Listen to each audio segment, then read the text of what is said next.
Saudações pessoal, eu sou Sinésio, professor de História, eu sou um homem pardo e uso os cabelos raspados, eu estou usando uma camisa branca e estou aqui no estúdio da Multirio para a gente falar sobre a nossa aula de hoje, cujo tema é a ascensão fascista. Mas antes de começar a nossa aula, algumas perguntas para você pensar. Você sabe exatamente o que é o fascismo? O fascismo e o nazismo são a mesma coisa? O fascismo surgiu na Alemanha ou surgiu na Itália? Hitler tomou o poder ou ele foi eleito pela população? E o que é exatamente o Holocausto? Essas são apenas algumas perguntas que nós responderemos na aula. Mas antes, só mais uma ressalva. É bom dizer, né, para fins da nossa compreensão sobre o fascismo, que aqui nós veremos os casos italiano e alemão. Muito embora as expressões e as manifestações do fascismo tenham ido do Oriente ao Ocidente no século XX. Mas aqui na nossa aula nós vamos nos concentrar na experiência italiana e alemã. Vamos nessa? Então, observe aí o slide. O nome fascismo tem muito a ver com o caso italiano, né? A palavra fascismo vem do italiano, né? Do fascio, e significa feixe. Na Roma Antiga, o fasci, né, a versão italiana da palavra em latim, era um machado, né, revestido por varas de madeiras. E eu trouxe aqui um exemplo para vocês poderem observar, né? Aqui tem um palito de churrasco, só para fazer a analogia. Sozinho você consegue quebrar ele de maneira muito fácil. Mas se você juntar vários palitos, né, você não consegue quebrar, não é fácil quebrar, né, todos os palitos juntos.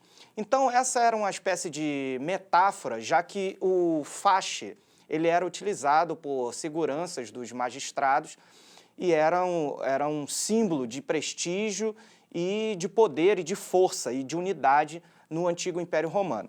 Aliás, já que estamos falando nessa situação, é bom dizer que essa metáfora, essa analogia, lembra uma característica muito importante do fascismo, que é o corporativismo, né? Em outras palavras, de acordo com essa orientação corporativista, né, bem típica dos fascismos, as posições do grupo, né, elas são prioridade frente às vontades individuais, né?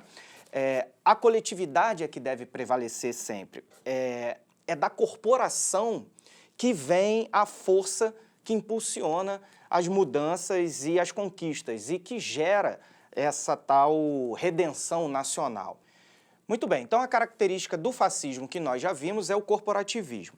Uma outra característica muito importante do fascismo é o ultranacionalismo, ou seja, a defesa dos interesses nacionais com estímulo ao sentimento de unidade, de união, né? Uma outra característica importante é o anticomunismo, né? Os fascistas compreendiam que a interpretação socialista, baseada na luta de classes, dividia a nação. E, além disso, eles discordavam do ideal igualitário, que foi pensado pelos socialistas e difundida por vários partidos comunistas. Outra característica do fascismo é o antiliberalismo. A democracia representativa, na visão dos fascistas, ela enfraquecia a nação porque permitia que os grupos minoritários, considerados frágeis, ou então os grupos que fossem desapegados, digamos, do ultranacionalismo, pudessem ter participação nas decisões do Estado. Uma outra característica também bem relevante do fascismo é o culto ao líder. Essa não é uma característica exclusiva do fascismo, é verdade, mas, mesmo assim, vale notar que os líderes fascistas sempre são do sexo masculino e funcionam quase como encarnações do coletivo nacional, né, como predestinados à condução da nação a um futuro redentor e idealizado, né? Uma outra característica é a exaltação de um passado glorioso, né? A gente tem aqui uma maneira muito própria de glorificar certas memórias, ao mesmo tempo que sugere um presente trágico e um futuro, né, que deve ser construído e uma glória a ser alcançada, sob liderança, óbvio, do líder, né, fascista. Os fascistas italianos, especificamente em relação a esse ponto, eles exaltaram muito o antigo Império Romano. E os nazistas, o primeiro e o segundo Reich. E por isso mesmo, o Hitler argumentava que ele ergueria o terceiro Reich alemão, né? Uma outra característica também que marca muito o fascismo é a propaganda política de massa. Os fascistas eles foram habilidosos em manipular novas tecnologias de comunicação e de formação, como cinema e peças audiovisuais, por exemplo.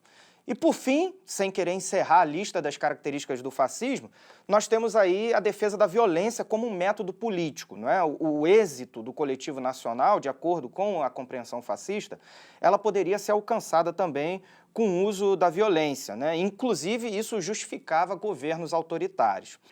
Bom, genericamente, podemos falar de instabilidades políticas e econômicas após a Primeira Guerra como elementos que colaboram nessa ascensão fascista no contexto do início do século XX, né? Vamos observar o caso italiano e alemão. Na Itália, o crescimento do movimento operário e dos ideais comunistas, né, fizeram com que os grandes empresários e alguns outros setores da sociedade italiana da época acabassem agregando apoio a um ex-combatente da Primeira Guerra, um ex-professor, um ex-jornalista e um ex-socialista. Esse foi Benito Mussolini, conhecido e chamado por muitos italianos de Duce, que quer dizer chefe. O Mussolini ele defendia um nacionalismo extremo, a subordinação do indivíduo ao Estado e era devotado, ele devotava, né, reservava certas reservas, um certo ódio às democracias liberais e também ao comunismo. O Mussolini, ele lançou promessas à população italiana, dizendo que, sob seu governo, a Itália reviveria as glórias do Império Romano. Muito bem, levando em conta o fato de que os italianos, né, não conseguiram receber as vantagens que esperavam após saírem, né, vitoriosos da Primeira Guerra, afinal de contas eles lutaram ao lado da Tríplice Entente, e também o descontentamento da população em função das dificuldades econômicas que a Itália passava naquele momento, o movimento fascista na Itália se fortaleceu bastante, né? E isso acabou levando à formação do Partido Nacional Fascista em 1921, que teve uma rápida adesão e ampliou os seus quadros de maneira assim fulminante. No ano seguinte, 1922, né, aproveitando-se lá de uma greve geral que foi deflagrada por comunistas e socialistas, o Mussolini ameaçou o governo, né, e fez uma espécie de ultimato. Ou o governo colocava ordem no país, ou os fascistas o fariam. E essa situação acabou aparecendo aí, acabou surgindo, essa pressão fascista sobre o governo, acabou se materializando com a Marcha sobre Roma, que é o que a gente pode ver aí no próximo slide. A imagem do slide mostra uma fotografia que registrou o deslocamento de simpatizantes fascistas em direção a Roma em apoio a Mussolini. Muitos deles vestiam camisas pretas, né, e ficaram conhecidos exatamente com essa expressão. Os camisas pretas eram os fascistas italianos. Diante da pressão da Marcha sobre Roma, o rei italiano da época acabou convidando Mussolini para se tornar primeiro-ministro. Uma vez no poder, Mussolini estabeleceu um Estado autoritário e centralizado. Ele fechou jornais, perseguiu adversários e proibiu o funcionamento de partidos políticos. Esse foi o caso italiano. Vamos olhar um pouquinho agora especificamente para o caso alemão. Na Alemanha, os vencedores da Primeira Guerra impuseram o Tratado de Versalhes. Esse tratado ele incluía algumas cláusulas bem problemáticas. Uma delas era a cessão da Alsácia e Lorena, uma região rica, que a Alemanha foi obrigada a ceder aos franceses.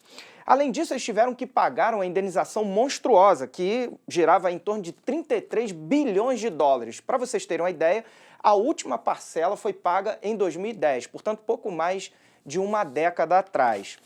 Arrasada, então, pela Primeira Guerra e pelas condições impostas pelo Tratado de Versalhes, a Alemanha viveu instabilidades políticas muito grandes entre 1918, fim da Primeira Guerra, e 1923, exatamente aí o período inicial do que a gente conhece como a República de Weimar, que tinha um caráter liberal democrático, né? É justamente nesse início de década de 20 que o Hitler vai tentar um golpe de Estado e tentar assumir o poder na Alemanha, junto com as SAs, as tropas de choque do Partido Nazista, né, conhecidos como os camisas pardas.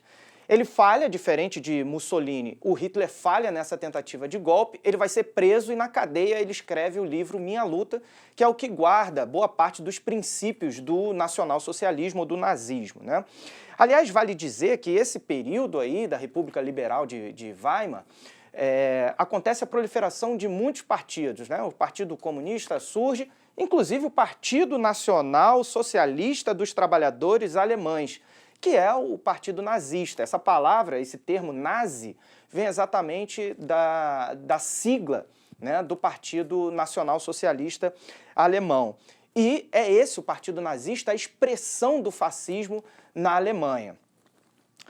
Bom, falando ao público, com uma habilidade retórica muito grande, o Hitler, ele culpava, tal como Mussolini, as democracias liberais pela derrota na Alemanha na guerra e também pelas condições humilhantes, né, que estavam sendo impostas aos alemães. Ele dizia que o povo alemão era a principal vítima daquela conjuntura e que estava entregue aos desmandos do mundo.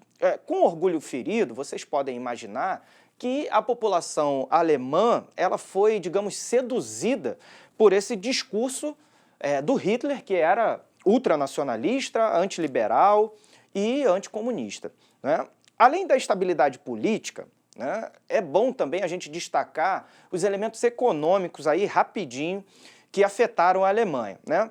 A Alemanha, nesse período, na década de 20, início da década de 20, de 1920, né, chegou a experimentar um pouco mais de 40% de desemprego, né? A inflação, a concentração de renda ajudaram muito o crescimento das desigualdades, da fome e da miséria. E é nesse cenário aí trágico que o Hitler, já liberto da cadeia, ele vai assumir o poder em 1933, vai assumir a chancelaria, que seria uma espécie, né, de cargo como do primeiro-ministro que o Mussolini assumiu na Itália. Ele foi convidado pelo presidente alemão da época para assumir esse posto. Bom, no poder, o Hitler implantou uma das mais sanguinárias ditaduras da história, né? Ele fechou sindicatos, ele cassou os partidos, né, dissolveu os partidos políticos, ele fechou jornais, ele ordenou a queima de livros e ele também demitiu democratas e comunistas dos seus empregos. E também, sem contar, né, o Holocausto, que foi a morte de mais ou menos 6 milhões de judeus nas mais variadas condições, né, entre elas os campos de concentração. Além dos judeus, Hitler tratou de perseguir ciganos, negros, homossexuais e uma série de outros grupos sociais na Alemanha. Em 1934, com a morte do presidente, o Hitler assumiu a presidência, né, e assumiu isso como o título de Führer, que queria dizer exatamente o guia ou o condutor, né? Defendendo a superioridade da raça ariana, o antissemitismo, que era a caça aos judeus, e a necessidade de um espaço vital para a Alemanha. Bom, vamos tentar aqui resumir um pouco do que foi a aula de hoje, então? Resumidamente, a gente pode dizer que a ascensão fascista, ela representa, em certo sentido, uma crise das democracias liberais, sendo a República de Weimar um exemplo já tornado clássico, né? Desse jeito, ela representa, né, o fascismo, a ascensão do fascismo, uma reação da extrema-direita ultranacionalista, antidemocrática, antirrepublicana, anticomunista, né, às crises políticas e também econômicas do período entre guerras.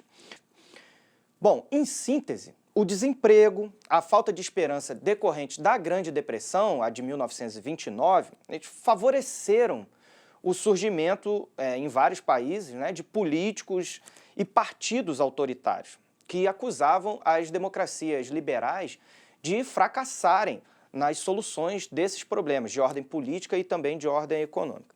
Bom, somado a isso, um certo temor, né, com o avanço dos ideais socialistas na Europa, fez com que esses partidos e essas lideranças autoritárias fascistas ganhassem grande audiência e grande apoio. Bom, a nossa aula está chegando ao fim, mas não sem antes um desafio. Acompanhe o slide. Observe a imagem. Ela foi retirada do filme O Grande Ditador, estrelado por Charlie Chaplin e lançado em 1940. Charlie Chaplin foi um grande mímico, roteirista, diretor e ator de cinema, sem contar compositor de trilhas sonoras.